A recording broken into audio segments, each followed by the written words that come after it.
moon nan ko dañuy bëgg a doon magum waxoon nan ko ndax bi mu amee rek wax nan leen génne leen ay yoon yoo xam ne buñ ci jaaree ñi yittewoo ndimbal loolu danañ ci jot te coow du jib waaye n'empêche xeebuñu ko te ñu ngi ciy sant bu baax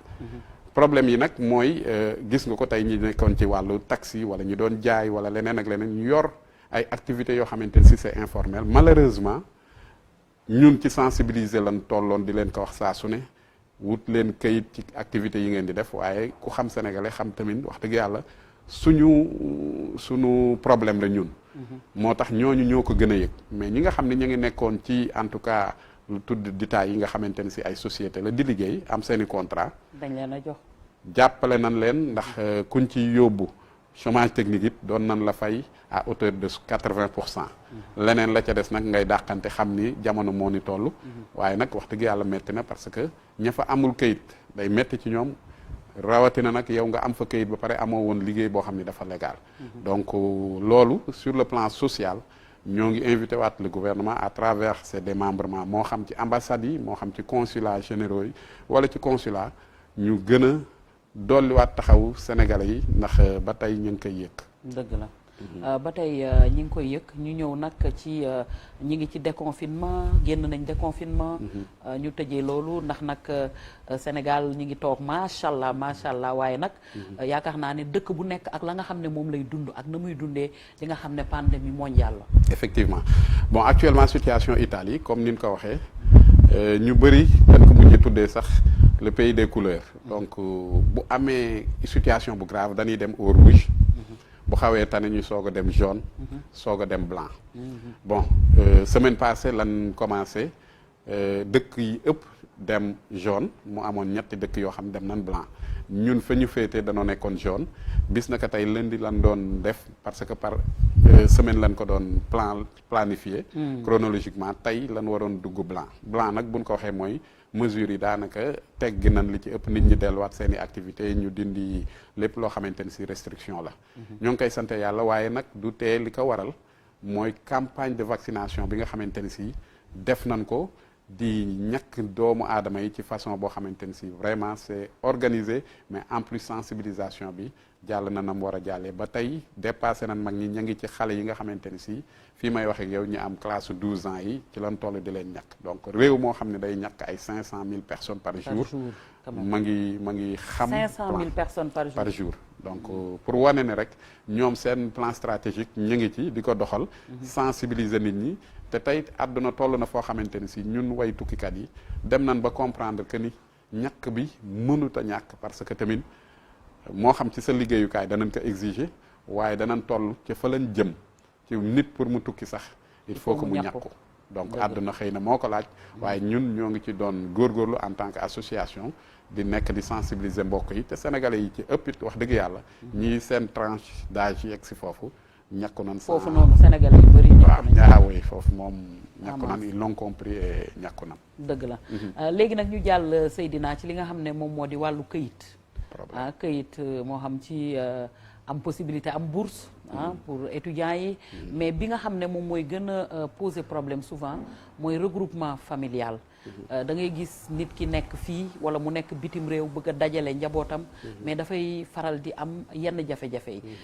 dëkk bu mel ni Italie lan lañ fi mën a wax lan nga ñu ci mën a wax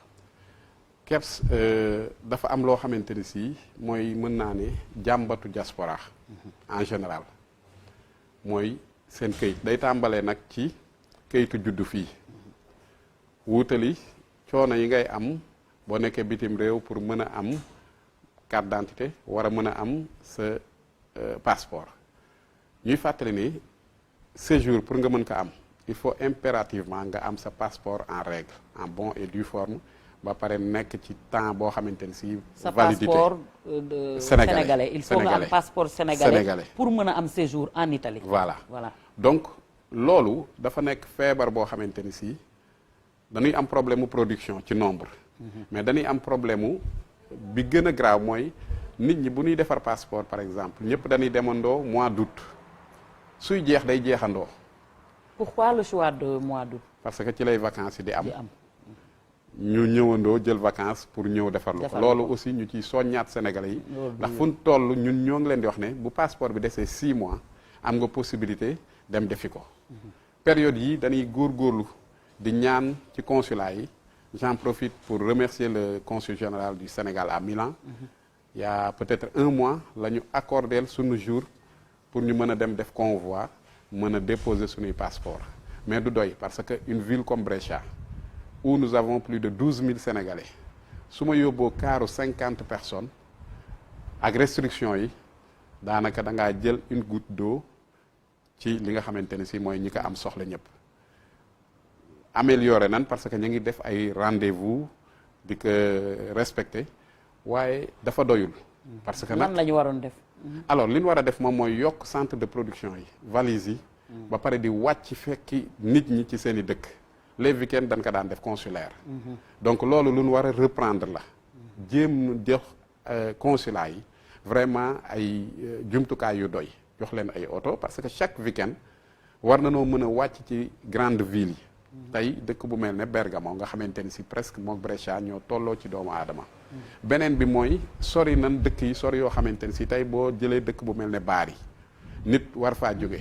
ñëw def si passeport. war a delluwaat ñibbi pour soit jël si passeport am encore. dana def lu mu gàtt gàtt 10 heures de route. pour ñëw su ñëwee ak rendez-vous am. def ko ci journée bi. léegi def nañ ci facilitation ba da nga mën a joxe sa adresse ñu yónnee la ko. mais bu njëkk da nga daan def dépôt delluwaat donc am na document yu bëri yoo xam ni dañ kaa war a mën di def séance tenante. beneen bi moom mooy ne da ngay soxla kayit. te loolu daf ñoo sonal. mu nekk lu ñu war a légaliser au niveau de l'ambassade d'Italie. et loolu moom mooy suñ problème parce que l'ambassade d'Italie dafa nekk ambassade boo xamante ni si dafa gérer ndoo Sénégal gérer ndoo Gambie gérer sous-région bi ay Guinée ak yu demee noonu. ah moom moo regroupé yëpp. mangoog regroupé yooyu yëpp. donc représentation diplomatique boobu. imaginez-vous que bi Covid ñëwee ba tey danoo réduire seen personnel. fu ñu daan jëlee 100 personnes par jour. dañu koo def léegi daanaka 5. imaginez-vous nombre de Sénégalais yiy demandé rek pour seen doom war a mën a ñëw jël si seen visa pour regroupement familial yi nga xamante ni si dañ kaa war a def ñeneen ñi nekk ñoo xamante ni si ay sénégalais lan yu yor nationalité italienne. donc doon ay binationaux suñ xasee ñëw Sénégal dañ leen di considérer comme ay italiens ñooñu dañ ciy dund ay problèmes yoo xamante ni si pour man gis nañ ci ñoo xam ni italien lan yor seeni passeport italien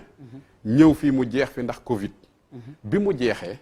ba li ñuy wax ak yow mënuñoo amaat possibilité renouveler seen passeport pour mën a duggaat ci réew mi am nañ nationalité te nationalité lan yor ok parce que ambassade yu bëri dañu tëj mais nag quand même mais ñi ñu nga ngi xam ne liggéey. ñoo yore citizen yeeg yooyu ñoom dañuy am possibilité di Justement. dem mais Italie bu du noonu Du boo noonu, am daf- nga am problème la. nationalité nga bañ ko am ça c'est un c'est problème problématique yow nga am doguma nationalité la ñu jël ki ci ligne bi parce que point bu am solo ngay wax te ñi mu intéressé bëri na man ñu bëri dañ ma ci interpellé donc ñu jàpp fi nga xam ne fi la ñu yemoon ñu jël téléspectateurs yi nga xam ne moo nekk en ligne di seetaan xam naa waa Brescia yi la waa mbokk Seydina yi la allo salaamaaleykum salaamaaleykum allo vieux dafa dem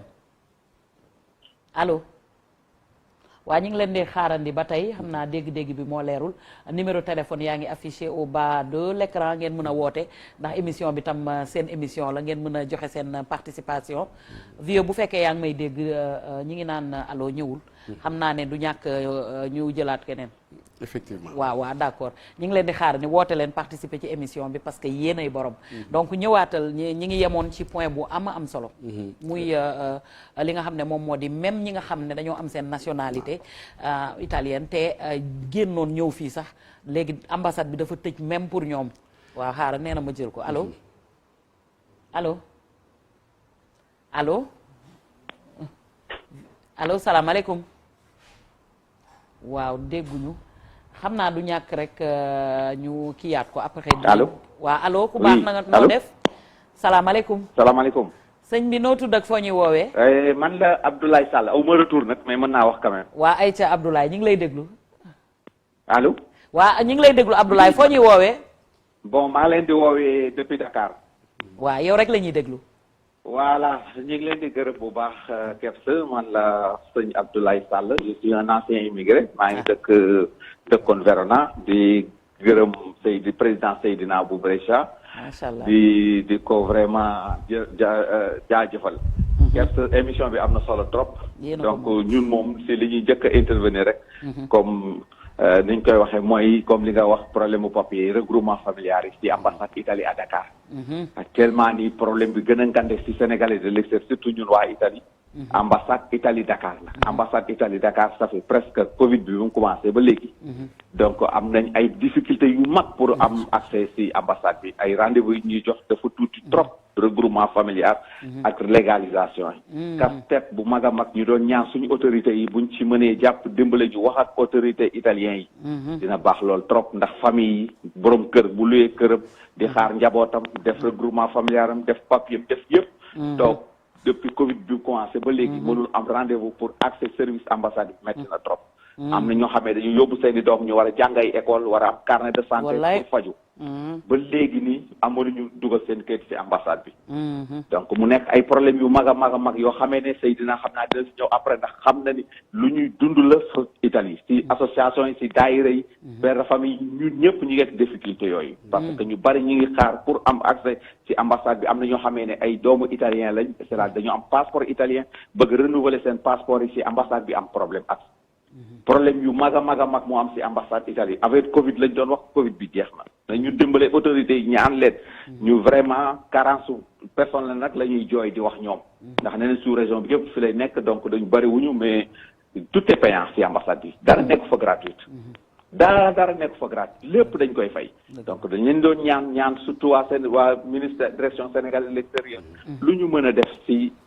foofu def ko ngir yàlla ba nga xamee dinañ alléger tuuti parce que nag doomu Sénégal yi nekk Italie ay jàmbaar lañ te liggéey rek lañ fay def mais bëgg a yóbbu sa doom sa jabar nga toog 1 an 2 ans di xaar te papier yëpp valable na amuloo benn jafe-jafe lu dul accès ci biir ambassade bi rek pour jox leen say dossier pour ñu may la visa nga dem fekk ji sa famille ñu lay xaarloo di la xaarloo metti na trop donc bëgguma monopoliser par seen émission bi neex trop ñu ngi leen di gërëm mais li Seydina jooy léegi ñu ngi koy jooy ñun ñëpp émission bu ngeen ko joxe immigré yi ñu ngi ñaan dirigeant TFM vraiment ngeen wàccee ko tuuti ndax immigré yëpp mën di ko seetaan di mën a intervenir donc ñu ngi leen di jaraw lakk di leen jaarama Seydina merci beaucoup gis nañ taxawaay bi suñu collègue la mais muy bay waaram lu bari ci diaspora bi donc jàmbaar la te ñu ngi koy encouragé bu baax yow itam ñi ngi rafetlu sa intervention bu baax a baax Seydina jërëjëf Sall danga ma may nag ma sant ko parce que moom ñun doon koo jàppee en tout cas suñ point focal fii ci Dakar ndax dafa nekkoon immigré nekk ko sax nag ba tey ndax ma ngi continuer di ñëw ci ñun waaye yor ay activité am fii tax mu ñibbisi muy ñun jarat di bàyyi xel ndax problème bu nu am mooy bàyyi léppam ñëw nekkal ñu fi pour toppatoo këyitu immigré yi moom mooy suñu point focal boo xam ne tey suñ doon tànn koo xam ne moo ñuy représenté ñun diaspora italienne fii ci Sénégal mën naa ne ñeme naa yëkkati baat ne ñëpp danañ àndandoo d'accord pour jox ko te lépp da koy def de façon volontaire et gratuite donc Ablaye amuñu fayam luñ ciy wax kas néew moom da koy dund à la fois bokk kaak xam ñun donc lépp loo xamante ne si jàmbat la ci wàllu këyit ci lu jëm ci loo xamante ne si en tout cas ci ambassade la moom mu ngi ci bay waaram ba def ci sax loo xamante ne si ñun ñii nga xamante ne si la koy defal daf ñuy sax jaaxal donc vraiment ñu ngi koy remercier moom it bu baax a baax muy man ak yeneen président d'association yi fa nekk yëpp ku ci am soxla moom ngay woo nii may waxee ak yow Kebs li tax problème bi nekk problème bu rëy imaginez-vous j'ai une amie boo xamante ne si elle est sénégalaise feebar ba day gàddu saagu oxygène donc pour wane degré feebaraayam am nationalité am doomam nekk Sénégal damay dem ba am kersa ci mënu koo wuyu ndax buy wax ak man sax day sëqat day fàtt ndax tout simplement ma ngi Italie doomam mi ngi Sénégal doomam ma ngi fii de toutes les manières du monde doom ji dafa am nationalité mais oui parce que moom am na nationalité am jox ko doomam passeport moo fi téye doomam parce que moom dafa war a duggaat hôpital te ñu ngi koy ñaanal mu wér ak jàmm waaye situation bu catastrophique la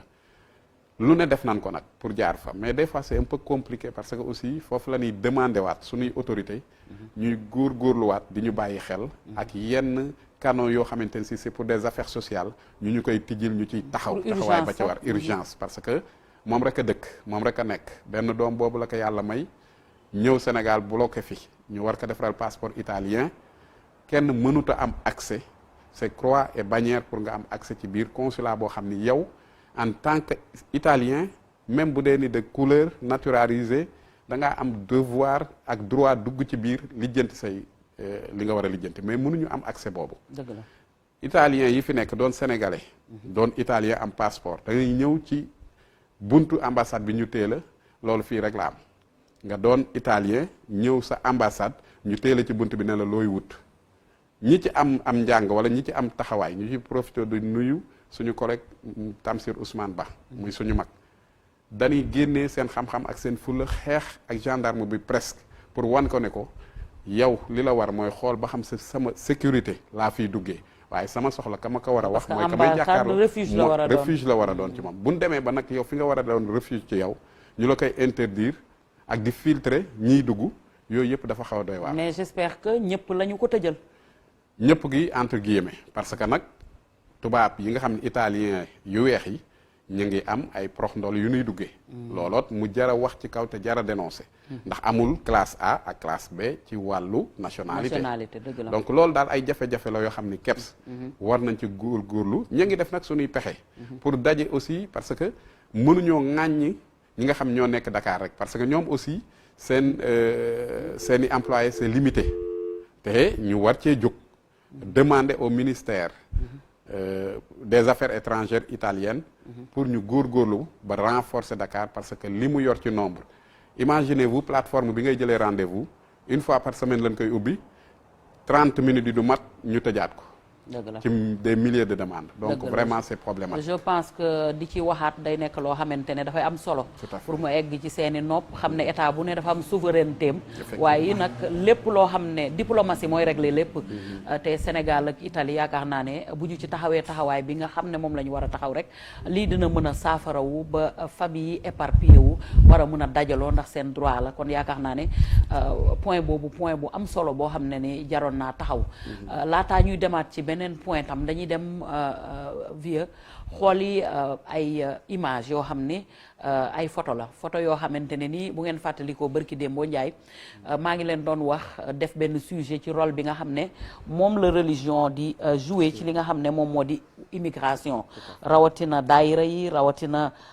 dajaloo bu am solo bi nga xamante ne ku génn àdduna ñooy taxaw mu nekk point yoo xamante ne muy kër Serigne Touba yi muy zawiya maam Alaaji Malik yi muy ñëpp a fay dajaloo muy catholique yi ñëpp dañuy dajaloo ci point yooyu ci kaw loolu nag ñu am événement boo xam ne bu mag la dafa marqué woon dimanche bi passé la lañ ko doon def muy nag doomu maam Cheikh Ibrahima Fall ak doomu maam Alaaji Malick Sy bi nga xam ne dañoo daanu ci li nga xam ne moom moo di guerre ba daal di taxawaay bu am solo loolu nag ñu ko doon commémorer ca Arc de Triomphe le 15 bii la woon sëñ Modou Aminta Fall ak ñi nga xamante ne ñoom la àndal doomu Sénégal yépp suñu xarit Moussa Kouaté def taxawaay bu am solo ci diggu Paris ngir nag marqué bis boobu ndax dafa nekk bis bu ñu dul fàtteeti ndax nag taawu maam Cheikh Ibrahima Fall ak taawu maam Alaaji Malick dañoo dem les armes à la main la ñu génnee àdduna mooy événement bi nga xam ne gis ngeen ko cheikh bi sëriñ bu mag bi le di ko xamante ne nii moom moo di Cheikh Modou Aminta Fall ñu koy commémorer di ko def at mu jot waaye ren ji dafa am cachet bu particulier ndax nag lii dafay siggil di der bu ñuul di wane ne ñoom ils sont tombés waaye nag dañ koy commémorer di ko fàttaliw pour nag la mémoire pour wane ne nag li nga xam ne moom la ñu xeexoon nax saayut ndax nag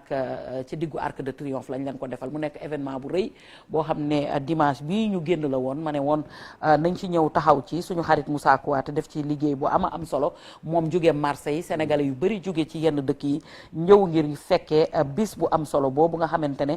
kenn dootu ko fàtteeti ma bàyyi la nga sànni ci kàddu laa ñuy jàll ci beneen actualité ndax diaspora tamit loolu la. jërëjëf Kebs di rafetlu lu mel nii parce que. waaw xaaral waa Italie la ñu jël ko allo vie nee na ñu jël ko allo salaamaaleykum allo vie dafa dem wala allo fi mu nekk nii ligne bi dafa saturé sa gars yi koy xëccoo nii waaw ñu dem en attendant xam naa dinañ ko régler mu daal di dugg. donc jërëjëf may wax ni diplomatie tey nekkatul diplomatie classique ba. tey ñu ngi gën di fësal ak di firndeel ne. rôle bi nga xamante ne si mag ñi joué nañ ko. immigration religieuse culturelle c'est vrai. fii may wax ak yow le 8 juin ku ne dégg na ko ci Italie. muy bisu sëñ Mourtala Mbacké. macha allah radiyallahu anhu bu sëñ Touba moom mi nga xam ne mën nañ jàpp ne ci biir kër sëñ Touba. moo doon mangoog kon ñun daanaka jàngal nañu ci lu bëri. doomam ji fi nekk tey yàlla na fi yàgg te wér. sëñ Mamor Mbacké. di ko continuer ci anam bu rafet. 8 juin bu ne. ñu ñëw Brescia. am fa kërug sëriñ Touba goo xamante ne si kërug l'islam lañ ko tuddee. di ko vraiment def commémoration dundalaat l'islam woowaat nit ñi ci góorgóorlu liggéey. noonu la ko këru ëttu diine yëpp di defee. mais boobu li ci particulier mooy. dafa am solo parce que. bokk na ci bés yi nga xamante ne si tey tax na. ñu ne bés bi bu yegsee. def nañ ko férié pour képp koo xamante ne si da ngaa dëkk ci dëkk boobu. kon bàyyi nañ ko xel waaye aussi lan fay jàngale ak di ko wane. mu jëm ci li nga xamante ne si moom mooy nekkinu immigré bi. vraiment lu am solo la te ñu ngi encouragé yu mel nii. muy lii nga xamante ne si vraiment sur le plan religieux ñu ngi koy def. waaye diplomatie économique aussi loolu xam naa ne bu ci kanam incha allah bu ambassade yi débordé daayira yi kër Serigne Touba yi zawiya Maam Alaaji Maalik gi fépp ci àdduna bi ñoom ñooy accueillir nit ñi nga xam ne ñoom ñoo nekk dans le besoin ñoom ñooy dajale ñooy fédéré di tax nag ndaw yi ci seen bopp di mën a xam seen culture di leen jàngal alxuraan ba noppi itam di fa organiser ay kuréel ak ay daayira yu am solo foo ci dem ci àdduna bi rek kon rôle bi ñuy jouer c'est incontournable kenn mënu ko naatable di tax nag nit ñi ak xale yi ci wàllu éducation di maintenir seen culture parce que nag dañu nekk à cheval entre deux cultures te il faut mu am loo xam ne moo koy tempérer bu nit nekkee ci jafe-jafe itam ñu taxaw ci bu nit génnee àdduna ñu taxaw ci kon jaaraama li nga xamante ne moom moo di daayira yi nga xam ne ñoo nekk ci àdduna bi waaye itam jaaraama Serigne Modou Aminata Fall ak ñi mu àndal ci rôle bu am solo ak lu am solo li nga xam ne def nañ ko dimanche ci Arc de Triomphe yal na yàlla yàggal seen taxawaay lu am solo la ci deru Afrique yëpp ñu jël nag ki nga xam ne moo nekk en ligne laataa ñuy jàll ci waxtaan bi ma fàttali leen rek tey suñu invité Seydina Camara def na plus de 20 ans fi nga xam ne moom moo di Italie plus précisément à Brescia waaye nag nekk président association mais tamit mëne ay combat yu bari ak ñi nga xam ne ñoom la ci àndal nekk koo xam ne am na taxawaay bu baax ci lépp loo xam ne rek sur le plan social ak domaine yu bari moom da koy mëne muy foofu ca Italie muy fii ak ñi nga xam ne ñoom la ci àndal donc ñi ngi doon waxtaane tey li nga xam ne moo jëm ci wàllu këyit jëm ci regroupement familial moom kese la waaye du loolu kese am na itam renouvellement papier li jëm ci sa wàllu visa sa passeport bu jeexee jafe-jafe yi sénégalais yi di am rawatina bi pandémie bi duggee ambassade yi wax nañ ko état yi dañoo souverain ambassade itam ñoom ñooy xool seen bon vouloir niñ koy doxalee ba tax na ñuy soññaat rek ñi nga xam ne ñoom ñooy autorité étatique yi ñu xool nan la ñuy def ba mën a wax ak ñoom ñu mën a ubbi yenn yi ndax nag c'est imminent te am na ci ñoo xam ne vraiment soxla nañ ko te seen droit la ñu continuer ci beneen point allo allo salaamaaleykum. maaleykum salaam Kër. waaw maa ngi lay nuyu bu baax. ça va bien. kontaan naa ndax jigéen la tur bi nan la. Aminata Mbengue Ndiaye laa tudd. naka. Aminata Mbengue Ndiaye. Aminata Mbengue Ndiaye maa ngi lay nuyu di la dalal ak jàmm di kontaan ci sa woote yow rek la ñuy déglu. sa yaay. dama li tax moom. madame la ministre. peut-être pour t'encourager. madame Aminata. di la encourager. ndeysaan bu baax tamit Seydina moomu nga toogal. ndeysaan. dama xam liggéey bu mu def. au niveau de la diaspora. dëgg la ndax recevoir dama à Brescia man ak ndem si yàlla Ousmane Tanor Dieng. ndeysaan. bokk tamit mu dëkk ak man Louga. ndeysaan. nekk xale boo nga xam ne vraiment il est exemplaire. di li muy liggéey ci diaspora bi nag man moo tax surtout ma di ko féliciter. ndeysaan. di ñaan ñu am d'autres jeunes. yoo nga xam ne dañoo mel na moom. di def la même chose loolu la ñuy ñaan. dëgg la parce que moom këram daanaka mun naa ne ambassade la wala consulat la. dëgg la. gan yu nekk di la leen recevoir. ndeysaan. te du sonn du tàyyi du bàyyi. ndeysaan. vraiment bi di koy ñaanal yàlla parce que man xam naa bu baax li muy def xam nga ni heure bi bu ma dee woote ci téléphone ci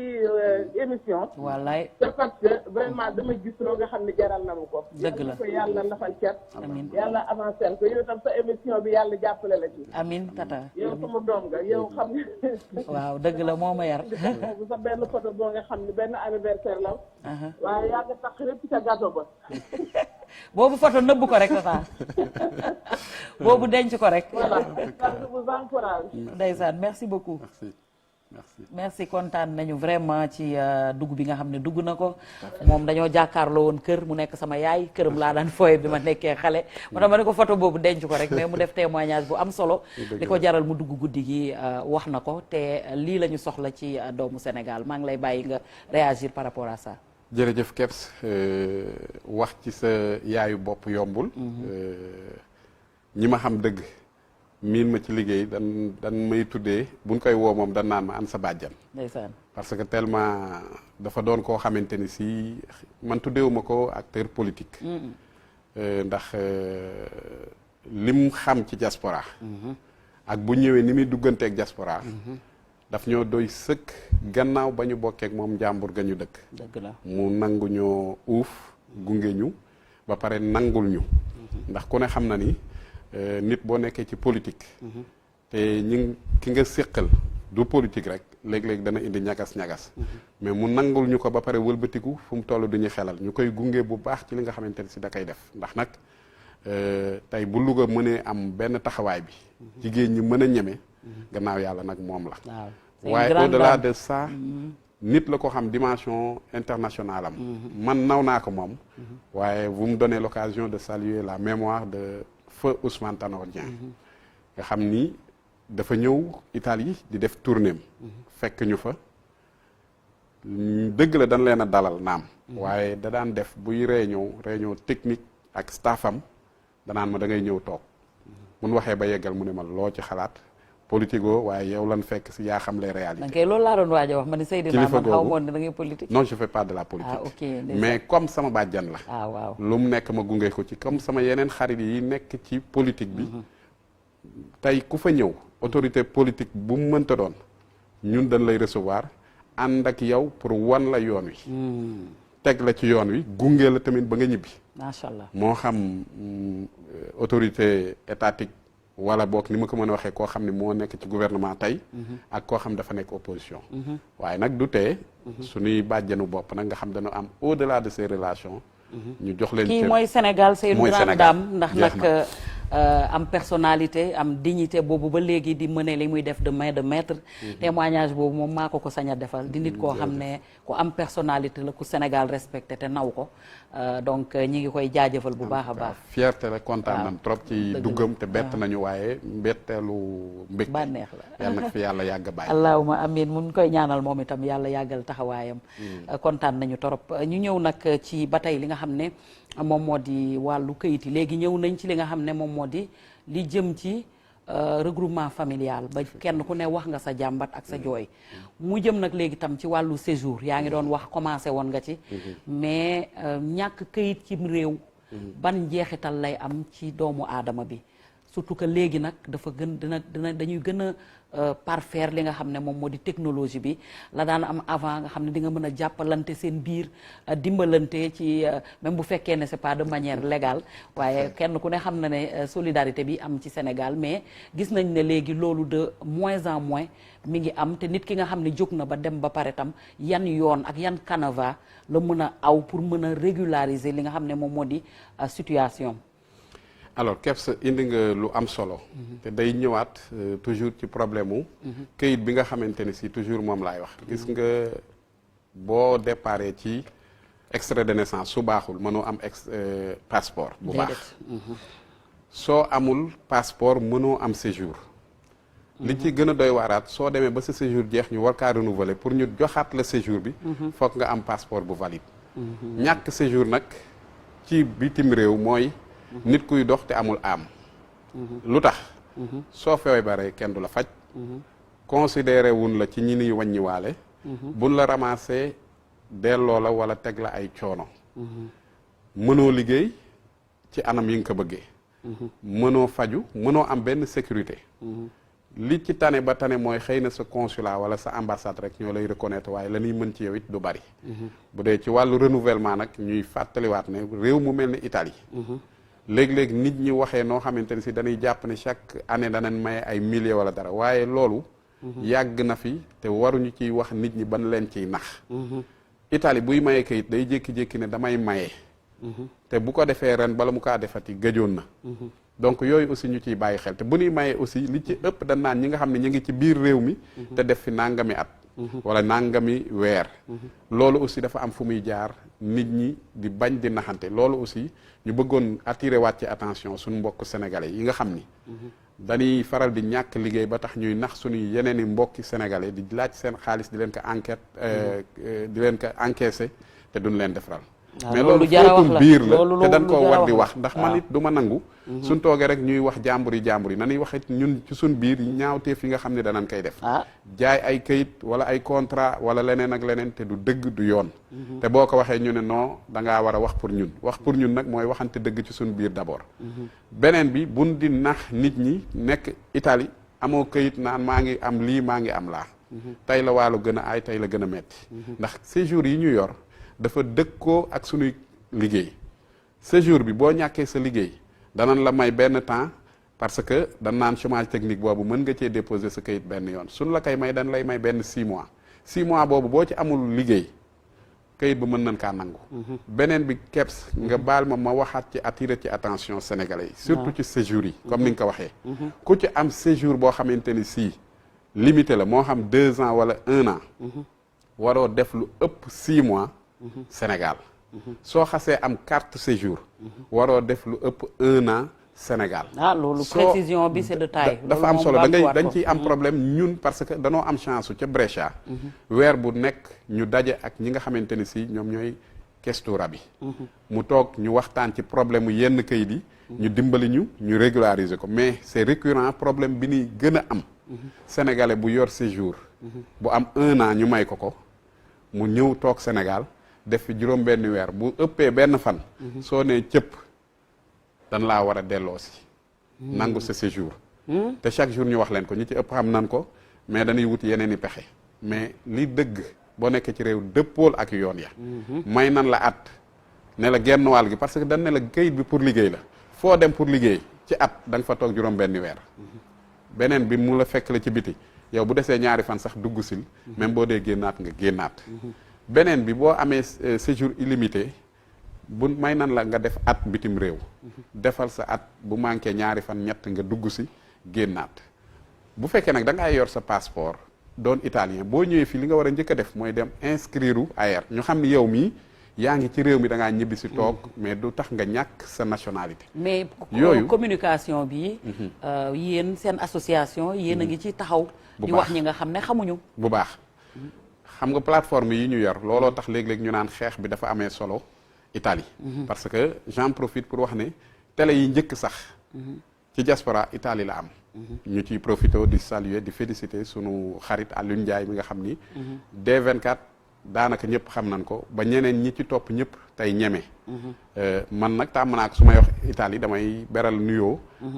waa Brescia kon nag ñoom Augustin ak diaspora bi nga xam ne ñoom ñoo leen di représenter en Italie ñoo ngi leen di beral nuyoo te di sant ci liggéey bu am solo bi ñuy def ci wàllu en tout cas information donc muy problème yoo xam ni keps dan jàpp ne lu oyof la mais dañ ko war di wax di ko répéter parce que nag audience bii bëri na tey kilifa yuy nekk ba Sénégal di la woo ne la man kat dama doon ñëw ñu wàññi ma wala danoo nangu sama kayit boo duggee ca biir ba dugg ca biir gendarmerie ba xool kayit bi amul benn jafe-jafe lu dul daa toog lu ëpp ñu wàññi ko te loolu mënoon naa ñàkk ndax kayit boobu tey ci ngay suturlu say njaboot ci lan nekk wala ñu ñëw jël ko nga amoon illimité nga xam ni yow soxlaatoo di wane ne damay liggéey pour ñu renouveler la ko da ngay def rek bu juróomi at jotee nit ki changé nga dem changé ci say photo ko yooyu mais tey suñ ko nangoo fekk nga yoroon illimité bu nu demee ba lijjanti dañ koy nangu jox la carte séjour normal permis de séjour normal moo xam 1 an nga war a tàmbaliwaat à 0 di liggéey pour mën a dundal kayit boobu. te loolu yëpp information communication. kese moom moo ko waral. loolu nag daf ñuy permettre ñu ñaanaat. vraiment borom kër gi muy Youssou Ndour ñu xam fi mu teg diaspora bi bii émission nañu dimbali ngir yàlla comme ci la ñuy waxee information yi te ñëpp moom la ñu seetaan mais incha allah nañ ñu dimbali wàcceel ñu heure bi loolu daal vraiment requête la bu am solo dëgg la pour nit ñi mën a dugg dëgg la xam naa ne ñor na leen te moom itam dina ci jublu ndax boobu ba léegi yéen a ngi koy ñaan te moom yéen la fi nekkal ba moo tax mu andi leen lu mel nii du ñàkk mu ngi koy xool wala dina jot ci message bi ndax chaque jour nit wax ko ñu dem vie xool yi tam doomu Sénégal fu mu mën a nekk ci àdduna bi jafe-jafe bu mu am wala lu mu réussir wala lu mu mën a def it fii la ñu koy waxtaanee toutes les informations qui concernent doomu Sénégal yi nekk bitim réew moom la ñu fi waxtaanee bokk na ci kenn koo xam ni comme ni ñu koy waxee kayit yi léeg-léeg nga am nationalité légal ci dëkk waaye itam du yàgg mukk ba ñu considérer la comme doomu dëkk ba ba da ngay am yenn jafe-jafe yoo xam ne dafay compliqué ci yow kii may bëgg a wane nag mi ngi tudd Serigne Saliou Diop mooy vieux ki ma la mujjee yónnee histoire am yaakaar naa ne ñu bari gis nañu ko mais daf ñu interpellé ngir ñu mun cee wax gannaaw nag doomu Sénégal la mi ngi tudd Serigne Saliou Diop mi ngi nekk Los Angeles moom nag dafa amoon jafe-jafe ndax da doon liggéey ci benn prison bi muy liggéey ci prison bi nag di fa def wàllu infirmier nga xam ne nag day faral di defal soin ñi nga xam ne ñoom la ñu denc foofule mu am ci kenn koo xam ne nag dafa jël seringue bi mu ko doon war a jam daal di koy bi mu ko doon war a defal soin daal di ko koy jam moom te dafa ko wax ne dafa am yenn jàngoro yi donc pour ne pas ñu sori ci ñu dem déglu histoire u Serigne Saliou tout en espérant que bu ñu jàllalee message am rek mobilisation ak soutien dina gën a am autour de sa personne ndax loolu dafa am importance ci États-Unis d'Amérique bu ñu gisee ne benn communauté am na nit ñu bari ñoo xam ne regroupé woon nañ ci moom parce que mi ngi def benn pétition depuis bu yàgg ba léegi ngir que ñu rendre ko justice parce que boobaak léegi dara dikku ci ñu dem xooli élément bi ñëwaat ak yéen ak seen invité Seydina Camara ci seen émission Diaspora. asalaamualeykum wa rahmatullahi taala wa barakaatuhu mbokku sénégalais yi nga xamante ne xamante nañu ak ñi nga xamante ne xamantewuñu ak fépp fu ñu mën a nekk ci àdduna bi rawatina ñi nga xamante ne ñoo nekk fii ci Amérique man la Njawar Diop sama mbokk yi nga xamante ne xam nañu ma bu baax xamee ma ci Serigne Saliou Diop Njawar dama ñëwoon rek ngir def benn communication bu rapide ci par rapport ak pétition boobu nga xamante ne dugal naa ko ci sama profil di ci woo sénégalais yi ak africains yi ak américains yi nga xamante ne ñoo dëkk fii ci États-Unis pour partager ak ñoom benn histoire boo xamante ne daf ma dal te li tax ma décider ko def moo di man ak sama avocat waxtaan nañu ci ñu bëgg a yóbbu sama cas bi parce que c'est un cas très particulier xam naa dinaa ci revenir dans une autre vidéo en français pour que ñëpp xam li nga xamante ne mooy xew Amérique ndax Amérique xam nañu ne dëkk bu mag la boo xamante ne xeet yëpp ñoom ñoo fi bokk dajaloo xeet yëpp ñoo fi dajaloo nit ñu ñuul ñi nit ñu weex ñi asiatique yi indien yi ñëpp ñoo bokk dajaloo ci biir Amérique di fi dund ngir opportunité bi nga xamante ne wax dëgg yàlla daf koy joxe te yombul nga gis ko feneen waaye dafa yàlla dafa def dafa am ñoo xamante ne bëgguñu opportunité boobu ñeneen di ci jariñoo même bu fekkee ne sacrifice bi ñëpp ñoo koy defandoo ñooñu nga xamante ne ñoom la ñuy woowee raciste yi ak ñi nga xamante ne ñoom la ñuy woowee redneck ak ñi nga xam ne ñoom la ñuy woowee bigots yi moo ñi nga xamante ne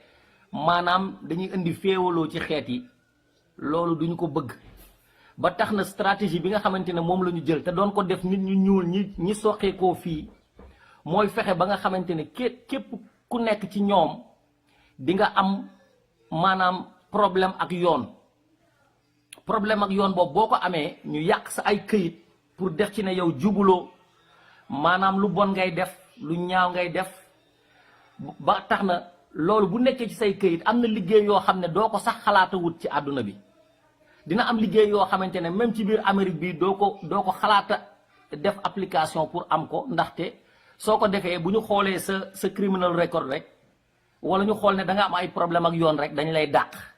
ñooñu nag ñoo bëri ci réew mi man nag fii laa jàngee ginnaaw bi ma jàngee Sénégal faculté des droits faculté de sciences politiques donc jàng naa science politique ñëw naa fi aussi am naa fi bachelor ci wàllu woowu am ko aussi ci languages muy làkk.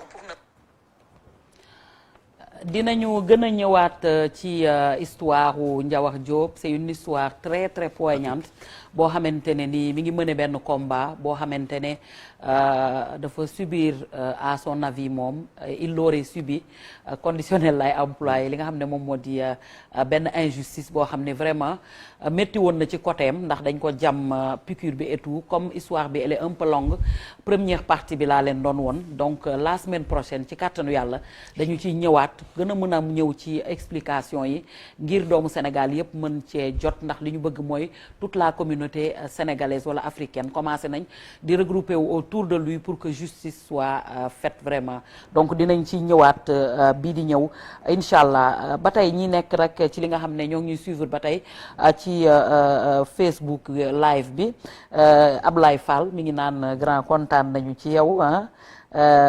John Demba également macha allah Djibril Sow non waa Italie yaa ngi wane seen bopp nag macha allah Sall donc Mamadou Diop ñoom ñëpp ñi ngi seetaan actuellement li nga xam ne moom moo di émission bi ak ñenn problème ci hébergement bi coût yi c'est pas évident des fois parents yi duñ ko mën supporter mais comme ni ma koy waxee rek ba tey ci wàllu këyit la ñuy doxal mooy bourse d'études ak problème mu étudiants yi spécifiquement en Italie nan la demee loolu ñu ci mën a wax. alors dana xaw a naqaree dégg. mais kumba am ndey ak kumba amul ndey. déet waay grand waaw. l'étudiant sénégalais. qui est bon. am mention. bu amul bourse. te ñu mën koo joxe France étudiant sénégalais ya fa nekk. te duñ ko jox ñu Italie. ça pose problème te moom la ñuy dund. nga ne j'ai pas compris. Sénégalais classe A classe B. waaw vous êtes sénégalais vous êtes étudiant. en France. vous avez droit à des bourses. bu fekkee ni wala aide sociale bu fekkee ni am nga yenn xarañte gi. en Italie nous avons la deuxième génération nekk ay étudiants di am note yu ëpp sax faf ya ñi lay am. te amuñu benn je dis bien aide sociale. j'en profite pour interpeller en tout cas son excellence Moïse Sarr parce que quand même au temps de excellence Rokhaya Ba Touré ñëw na fa ñu invité ko mu joxe woon ay kàddu temps boobu moom moo doon le directeur des bourses. ah Moïse Sarr nag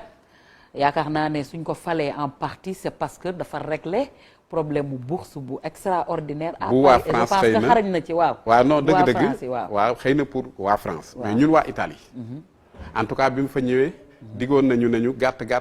at boobu danañu jox minimum ñett aide sociale. te ba léegi France daal di fa dem. France ñu jëlee ko fa yóbbu ko grade supérieur tey mu nekk ci kanamu ñëpp. liñ koy ñaan rek mooy mu bàyyi ñu xel suñu doom yooyu. parce que nag il faut que ñu rappeler ne Italie bët ban ko doon xoolee il y a 20 ans. dafa deñ tey vous trouvez des personnes yoo xamante ne si c'est des ingénieurs. des avocats. xeex bu ñuy xeex ñooñu ñooy taxaw ci kanam jox ñu yoon yi nga xamante ne si buñ ca jaaree duñ juum fii ñuy wax ak yow am na volontairement une association bu nekkati Brescia. les jeunes étudiants yi nga xamante ne si dem nañ ba yàlla dimbali leen ñu génn ci. mooy en tout cas am liggéey.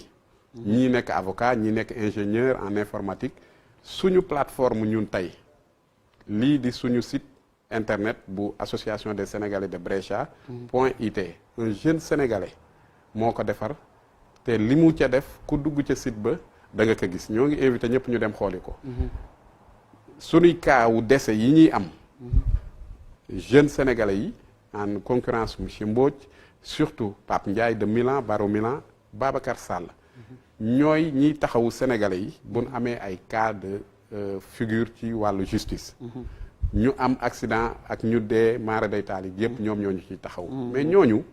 c'est des personnes te loolu ci benn secteur la boo demee en médecine. wazalika tey ñeme nan bay dugg ci hôpitaux fekk fa ay sénégalais yu sol blouse di la dalal naan la massa. ak di la accueillir di la. ils sont faj partout. donc ñooñu dañ leen a war a bàyyi xel parce que nag ñun dañu am loo xamante ne si dañ ko gëm état du Sénégal dafa def ci ñun lu bari ñu war a am devoir. pour delloo si te nañ leen mën a dimbalee waaye tey sénégalais bi juddoo Italie jàngee Italie Sénégal mosu ko jox aide donte 300 € la moo xam ci at mi pour moom amul reconnaissance boo xamante ni si wala dette bu mu am à travers l'état du Sénégal. xanaa nga nekk patriote dëgg. langue nekkatul barrière. ñoom ñëpp seen bëgg-bëgg mooy tey mën a servir te ingénieur ci domaine yi nga xamante ne si tey moom mooy yi xew ci wàllu pétrole. Combien on en trouve. Ils sont excellents. Dans la diplomatie, nous avons des hautes personnalités sénégalais yoo xam ne dem nañ ba nekk des conseillers techniques ci département ministériel de l'intérieur. di jëriñ yeneen réew liggéey pour Italie. di jëriñ te bu ñuy ñëw Sénégal duñ leen ci boole. une délégation war nay mën di ñëw li ñu leen di wax bu ngeen di dajeek ñoom laaj leen ñu wax leen seen i mbébét. ndax tey diplomatie dafa changé. dëgg la. nekkatul diplomatie bi nga xam moo fi amoon bu njëkk. mais tey am na ay couloir yoo xamante ni si buñ leen ko xelalee mën nañ faa jaare am njëriñ pour askan bi. donc lii dong la ñuy ñaan. bu naan xeex combat.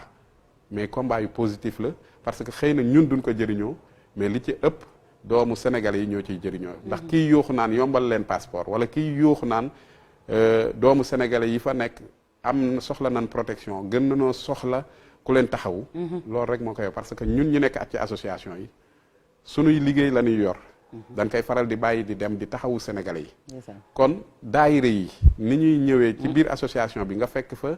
daayira yi nitu daayira yi fekk fa. nit ñoo xamante ne si bokk leen diine ñu dajale ñëpp bay mën di def ay activités ñu ñuy déglu gënuñu leen mais dañu jàpp ne rek ñoo ngi góorgóorlu ci coonay askan bi loolu nag boo ci nekkee reconnaissance ba ca njëkk dafa war a jóge ci boo amee ay gan ñu ñëw seet si la ne la danoo war a waxtaan ak réew mi yan ñooy seen jafe-jafe. il fut des temps vers les années 2013 bindoon nañu fi ne ñu danoo war a waxtaane waat lu jëm ci relation bilatérale Sénégal Italie. association yëpp bind seen xalaat wax xandem ba fii ñuy wax ak yéen Furaas tey ñoo ngi koy ñaan ñu tijjiwaat vraiment relation bilatérale yi ndax léeg-léeg ñu ñëw comp ci su arranger réew ma ca des waxtaane nañ fi sur le plan sécuritaire waaye ndax képp sa xam nga ni ñun buñ liggéeyee ba yeggal amoo droit ci retraite ci yenn anam yi ci koo xam ne liggéey nga versé moom laa doon bëgg a tëjee war nañ cee góorgóorluwaat bàyyi ñu ci xel ñu waxtaan ceeg amuloo droit foofu baax na nga wax ñëw ci waaw parce que ñu tëjee ko c'est inimaginable sénégalais liggéey donte fukki at la cotiser fa mu pare ñu ne ko da ngay ñàkk loolu li ko waral mooy suñ taxawaayu réew war nañoo war a ubbi ndax tàmbali woon nañ ba wax leen ne leen même suñuy pension suñ ñu ko dee indil fii it nañ ñu ko indil centrale yi fa nekk nag ñu ngi ciy góorgóorlu moo xam ci GL la te am fi ay branche moo xam ci moo xam ñeneen ak ñeneen ndax ñooñu ñooy dem ba gis ne ak yelleefu way liggéeykat bi xàmmeetuñ ci ku fi dëkk ak ku fi dëkkul ñooñu bu demee ba mën a taxaw di défendre ñun suñuy cause ngalla suñuy gouvernants yi nga xamante ni si dañ leen faa teg te ñu am devoir protéger ñu accompagner ñu mais surtout nag yombal suñu nekkin foofu loolu daal ay kàddu la yoo xam ne bëggoon nañ leen ko wax ñu gën cee bàyyi xel donte ñu ngi góorgóorlu ndax ñu ngi ñuy bàyyi xel waaye nag ñun dañuy làbbali ndax moo ñu war nan gën a góorgóorlu déglu nit ñi te bañ a jàpp ne ñoom rek ñoo am xam-xam looloot ça pose problème des fois parce que da ngay wax ñu ne da ngay ŋàññi fekk ne boobu da ngay wax ak ñoom ci suuf ba sonn ndax ñun nag dañuy utiliser voie yëpp mais en tout cas ñoo ngi gën a joxewaat sunu disponibilité ci nin koy defee ndax ña fa nekk di ay consuls généraux wala ay consul nangam vraiment seen taxawaay ñun mën nañ cee rafetlu lu bari ndax lu ñu am ci problème ñu ngi jéem a xool nu ñu koy defee mais malheureusement derrière ça suit pas du ma tëj nag te nuyuma sunu député de la diaspora yi waaye ñu gën leen a waxaat ñu concentré wu ci l'essentiel mooy problème u diaspora bi tax ñu teg leen fa dëgg la politique naam wala ci bannière politique lan leen fale waaye pour diaspora la donc buñ topp seen calendrier politique ba tax ñu fàtte ñu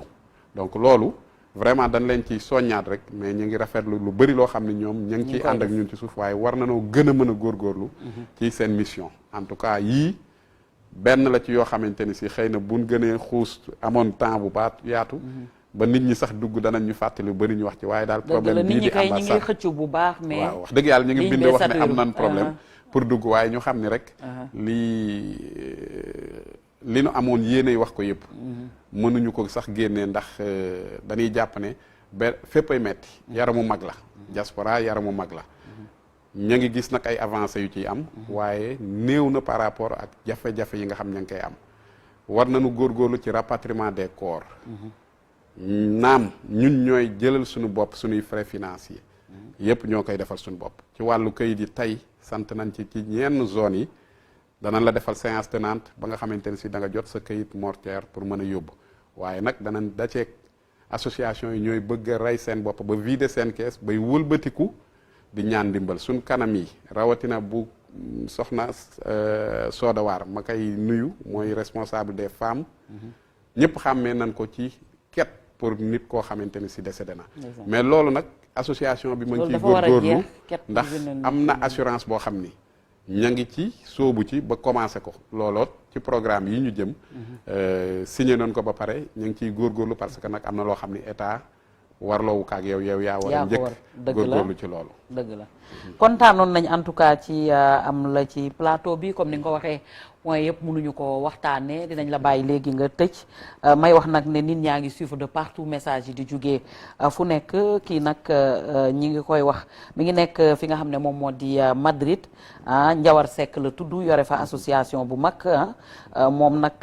c'est un acteur culturel lougatois vivant entre Madrid et Dakar muy organiser benn festival bu mag boo xamante ne nii Grand Théâtre National Doudou Ndiaye le 23 juillet incha allah la donc nee na mi ngi nuyu ñëpp mi ngi félicité et belle émission bu doolu wéyee ñu bëri Mati suñu xarit Mati nekk fi nga xam ne moom moo di États-Unis d'Amérique rek nee na vraiment chapeau pour ce que tu fais diaspora Siste yow tam ñi ngi la naan jaajëfal ndax combat bu noble ngay mëne di jàppale jigéen ñi foofu nga nekk di xeex li nga xam ne moom moo di violence faite aux femmes di jigéenu jàmbaar moom itam ñi ngi koy nuyu Abdou Karim Fall moom itam di jàmbaar nekk fi nga xam ne moom moo di Pescara Abdou Karim moom itam ñi ngi koy nuyu bu baax muy AKF mi ngi seetaan moom Abdou Karim mais également ñëpp actuellement du message yi dafa bëri donc doo mën a lim ñëpp képp ku toogoon waxtu yi daal di seetaan ñi ngi lay jaajëfal li nga xam ne nag dama koy wone via ñu teg image yi mu nekk tam jigéenu jàmbaar boo xam ne elle est issue de la diaspora def na dëkk yu bëri rawatina Asie moom altine bi di ñëw incha allah dinañu def focus ci moom mooy image yooyu ngeen di gis dafa dekkoon nag y a 2 jours fi nga xam ne moom moo di place du souvenir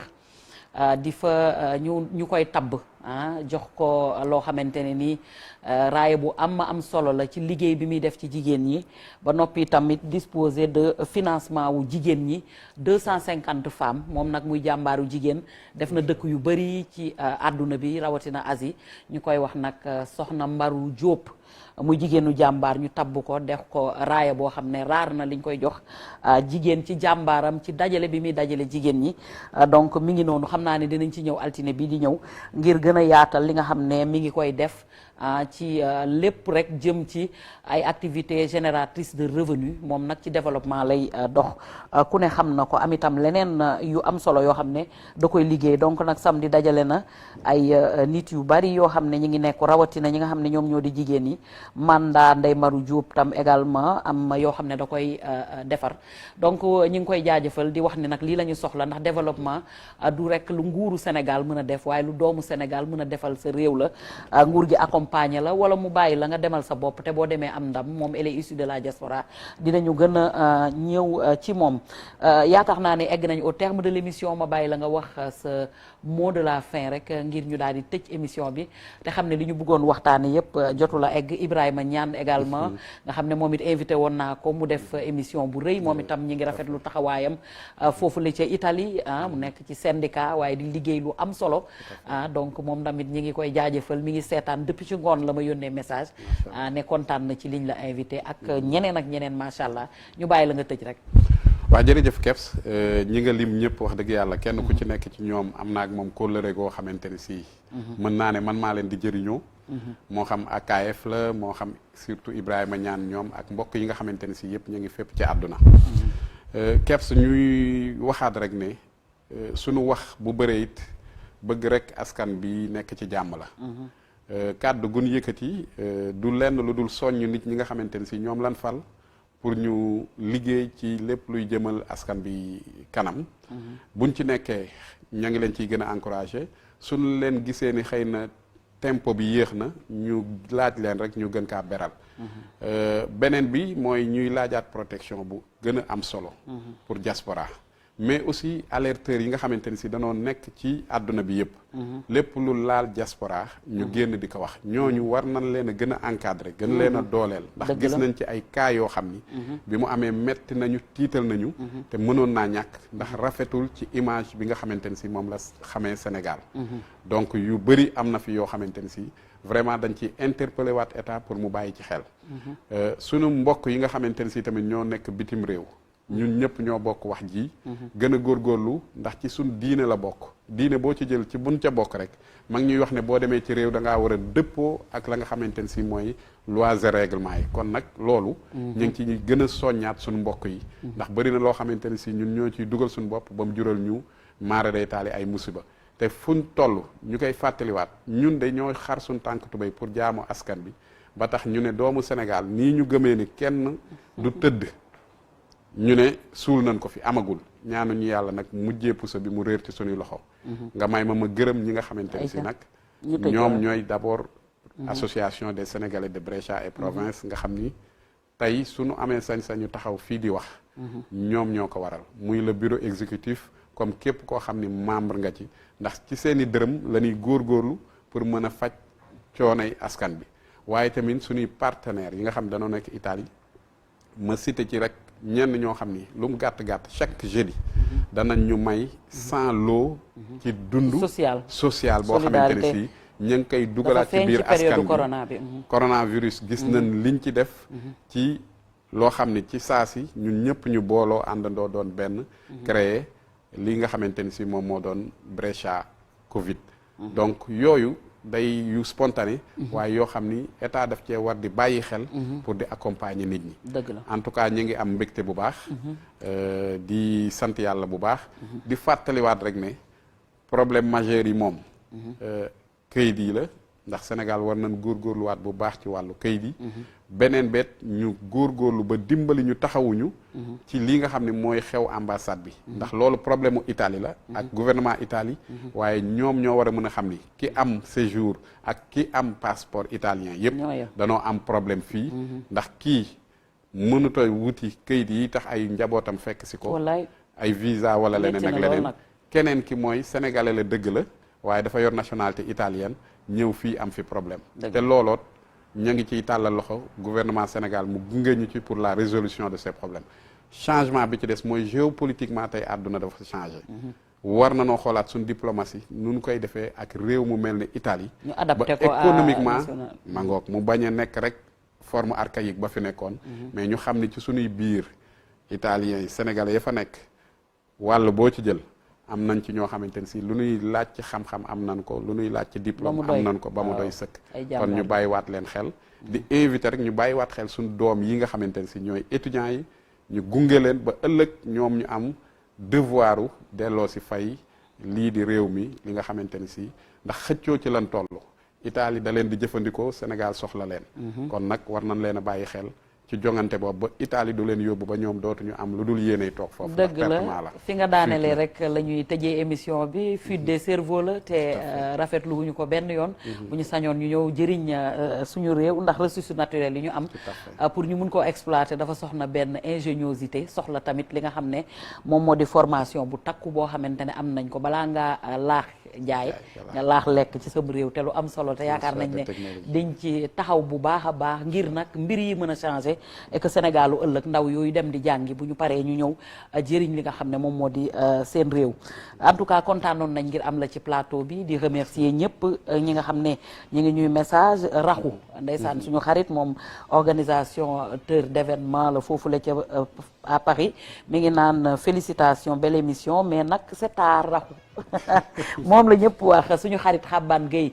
jóge woon Cap Vert moom itam mi ngi Diourbel actuellement suñu xarit également Dame Fall nekk professeur éducation physique foofu lay ci Diourbel moom itam mi ngi rafetlu waxtu wi émission bi du ñu mën a lim ñëpp mais en tout cas ñi ngi kontaan ci képp koo xam ne Sele Dieng également nga xam ne nag moom moo mayoon président Obama li nga xam ne moom moo di café ga ba mu bind ko ci livre am moom itam mu nekk ku am jom di jàmbaar joo xam ne histoire retenir na ko mais ndax nag li mu def nekk na loo xam ne yombul ndax dafa fësal foofu li tax ñuy wax teranga Sénégal mu dajeeg futur président boo xam ne mooy nekk premier président noir ci États-Unis d'Amérique mu nekk mu won la ne immigré yàgg naa nekk jàmbaar dajeeg moom ca Espagne am teranga bu mu ko defal ba mu bind ko ci li nga xam ne moom moo di livre am donc Sele Dieng moom itam ñi ngi koy jaajëfal waxtu wu ne mi ngi seetaan émission bi kon ñi ngi lay nuyu bu baax moom Espagne la nekkoon mi ngi Sénégal actuellement yow itam ñi ngi lay jaajëfal Sele soxna Umu Njaay mi ngi nekk ba London moom itam mi ngi naan jekk na suma sista tuddee naa la lépp lii joojo la moo génn tey ci chemise bi donc ñoom ñëpp ñoom Fatou Meng ñëpp a ngi seetaan ak waxtu wi émission bi ñu ngi remercier nag toute l'équipe bi nga xam ne ñoom ñu àndaloon di def émission bi bokk na ci Vieux Diouf nga xam ne moo diligenté émission bi moom mooy réalisateur bi ñi ngi koy remercier bu baax mais également Pape Mor moom itam ñi ngi koy jaajëfal bu loolu wéyee nag samay remerciement ñi ngi dem également ci ki nga xam ne moom moo di Abdourahmane Gueye nekkoon ci son bi waaye itam promotion ñi ngi koy jaajëfal bu baax ci liggéey bu am solo bi nga xam ne mi ngi koy def ak mbooleem ñëpp ak kan Muntaga mi nga xam ne moom nee na Muntaga waaw Muntaga lii moom itam ñi ngi koy nuyu bu baax a baax ak tam képp waaw Pape Mor wax naa ko ak Pape Mor mi nga xam ne tamit moo nekkoon ci caméra yi ak kan Pullo ak Pullo donc ñi ngi waaw ba tey ak Vieux Diouf donc ñu ngi leen di jaajëfal di leen dig daje altine bii di ñëw ci kàttanu yàlla ak mën-mënam du ma jeexal nag te remercier wu ma Awa Ndaw borom salon Latifa bu ngeen xoolee afro bu yi nga xam ne yëngal na jamono rek nga xam ne ku dem ca Awa Ndaw borom Latifa oyof tooy perruque la ni ngeen koy gis nii muy afro tendance yooyu ñëwaat boo demee ci Latifa di nga ko am mais chemise bi nag ki nga xam ne moom moo di joojo jigéen pareel la Baye Jo moom ma ko habillé xam naa ne après dinaa dugal numéro am ci réseaux sociaux parce que waxtu wi dab nañu Abdoulaye Diouf Baar moom i tamit nekk Italie ñi ngi koy jaajëfal bu baax di leen dig dale altine bu ñëw Amina Badiane pour comité Miss Sénégal moom la ñu tabb def ko bu bees ambassadeur bu bees sur le plan africain moom nag li tax ñu koy wax tam elle est issue de la diaspora mu nekk jigéenu jàmbaar kon nag Amina Badiane ñi ngi lay féliciter et tous nos encouragements xam naa ne du ñàkk dinañ gën a développer semaine bi di ñëw ndax Seydina nag moom mi ngi bokk ci comité Miss Sénégal bi boobu beneen affaire la après la merci beaucoup d'avoir suivi cette émission ñu ngi leen di dig daje altine bi di ñëw incha allah sama waa ji maam soxna loo du ma jeexal te nuyuma la borom Atlanta jooja sama waa ji jaajëf vieux kon nag ba altine bi di ñëw incha allah